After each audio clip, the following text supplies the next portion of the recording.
বাঙালি খানায় সবাইকে স্বাগত জানাই।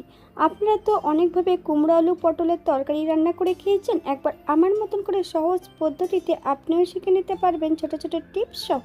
তবে আজকে আমি এখানে মুগ ডাল দিয়ে কীভাবে কুমড়ো আলু পটলের তরকারি রান্না করব, চলুন সেটা একবার দেখে নেওয়া যাক ভিডিওর মাধ্যমে। আশা করছি আজকের ভিডিওটি ভালো লাগবে। সকল বন্ধুদের কাছে অনুরোধ করছি সম্পূর্ণ ভিডিওটি দেখার। এখানে আমি আগে থেকে বেশ কিছুটা আলু, পটল এবং কুমড়ো কেটে নিয়েছি। একটু ছোট ছোট টুকরো করে কেটেছি। আপনারা আপনাদের পছন্দ মতন সবজিটা কেটে নিতে পারেন। একটা কড়াইতে বেশ কিছুটা সরষের তেল অ্যাড করেছি। হাফ চামচ লবণ হলুদ দিয়ে সম্পূর্ণ আলুর টুকরোগুলো ভেজে নেব। বাঙালি রান্না ঘরোয়া উপকরণ দিয়ে। আপনাদের যদি রান্নাগুলো পছন্দ হয় তাহলে চ্যানেলটি সাবস্ক্রাইব করে দিয়ে পাশে থাকবেন। পাশে থাকা বেলটি বাজিয়ে দেবেন, নইলে নিত্য নতুন রান্নার নোটিফিকেশন পাবেন না। আমার এই চ্যানেলে আমিষ, নিরামিষ এবং বিভিন্ন ধরনের নিরামিষ সবজির রেসিপি দেওয়া আছে। আপনাদের যদি পছন্দ হয় তাহলে চ্যানেলটি ঘুরে একবার দেখে নেবেন।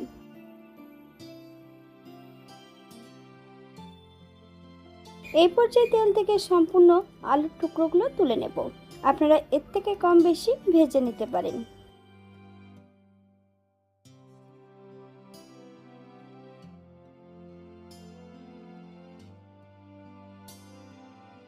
একই তেলের মধ্যে সম্পূর্ণ পটলগুলো ভেজে নেব। পটল ভাজার সময় বেশ কিছুটা হলুদের গুঁড়ো আমি অ্যাড করব।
সম্পূর্ণ পটলগুলো ভেজে নিয়েছি। এই পর্যায়ে পটলগুলো তেল থেকে তুলে নেব।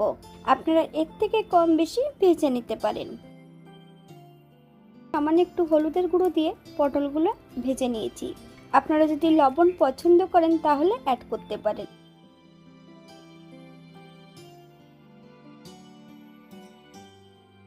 অপর দিক থেকে আমি একটা পাত্রে বেশ কিছুটা গোটা মশলা রেখেছি। দারচিনি, এলাচ, লং, জায়ফল, জয়িত্রী, মৌরি, 2 চামচ, গোটা ধনে। এগুলোকে শুকনো খোলায় 2 থেকে 3 মিনিটের মতন ভেজে নেব। একটা শুকনো লঙ্কা।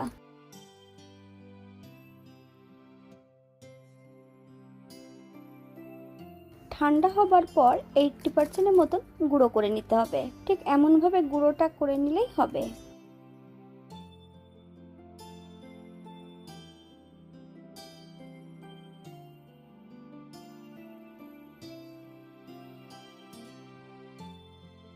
একই তেলে রান্না করব। ফোড়নে রেখেছি 5 ফোড়ন। ফোড়ন থেকে সুগন্ধ বেরোলে একটা তেজপাতা আর একটা শুকনো লঙ্কা অ্যাড করব। আগের থেকে আমি বেশ কিছুটা মুগ ডাল ঠান্ডা জলে ভিজিয়ে রেখেছিলাম। মুগ ডালগুলো 1 ঘন্টা পর বেশ ভালো করে জল ঝরিয়ে নিয়েছি। সম্পূর্ণ মুগ ডালগুলো এই পর্যায়ে কড়াইতে অ্যাড করে দেব।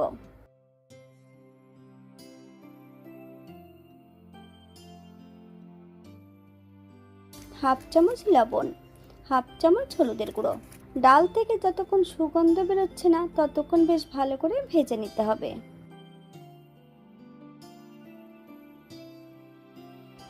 মিডিয়াম সাইজের একটা টমেটো ছোট ছোট টুকরো করে কেটে অ্যাড করেছি। আপনারা যদি পছন্দ করেন তাহলে পরিমাণে বাড়িয়ে দিতে পারেন।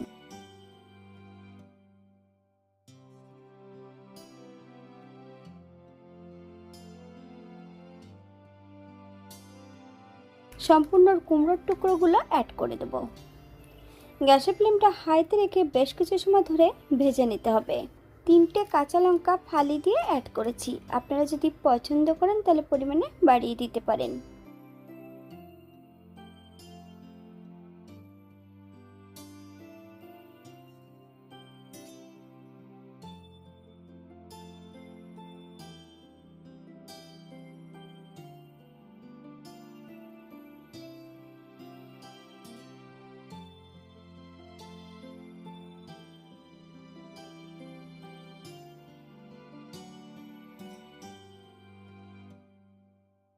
এক চামচ আদা বাটা,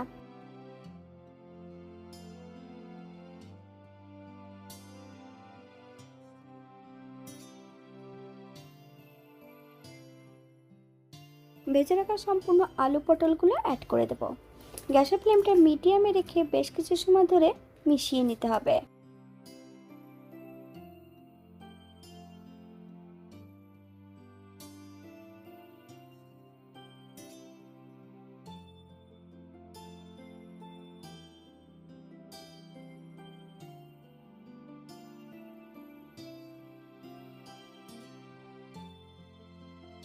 এক চামচ হলুদের গুঁড়ো,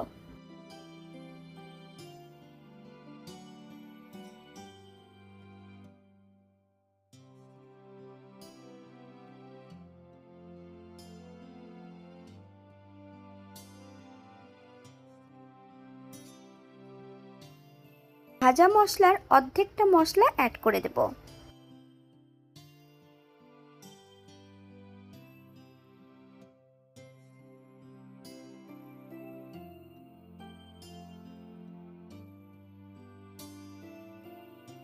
এক কাপ জল অ্যাড করব। আপনাদের যতটা গ্রেভির প্রয়োজন আপনারা ততটা জল অ্যাড করতে পারেন। গ্যাসের ফ্লেমটা হাইতে রেখে 5 থেকে 7 মিনিটের মতন রান্না করে নিতে হবে, অথবা যতক্ষণ সবজিগুলো সেদ্ধ হচ্ছে না ততক্ষণ রান্না করে নিতে হবে।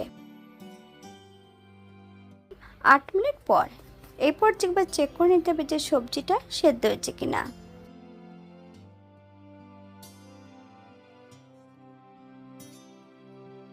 এক কাপ নারকেলের দুধ, আপনারা যদি পছন্দ করেন তাহলে পরিমাণে বাড়িয়ে দিতে পারেন। তবে নারকেলের দুধ যখন অ্যাড করবেন গ্যাসের ফ্লেমটা কিন্তু লোতে রেখে। এখানে আমি স্বাদের জন্য 1 চামচ চিনি অ্যাড করলাম। আপনারা যদি পছন্দ করেন তাহলে পরিমাণে বাড়িয়ে দিতে পারেন।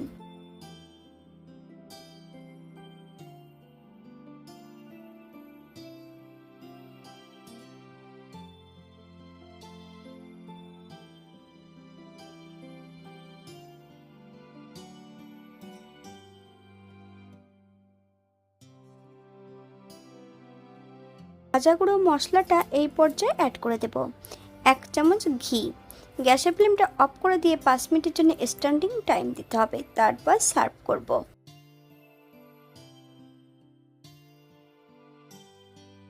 এটা দেখতে যেমন ভারী সুন্দর হয়েছিল, এটা গরম ভাতে, রুটি, পরোটা, লুচি সবকিছুর সঙ্গে অসম্ভব ভালো লাগবে। আপনারা বাড়িতে একবার একই পদ্ধতিতে বানিয়ে নেবেন।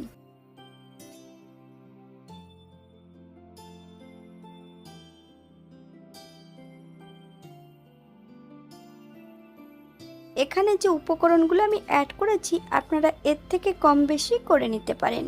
আপনারা যদি পেঁয়াজ রসুন বা অন্য অন্য মশলা যদি পছন্দ করলে অ্যাড করতে পারেন।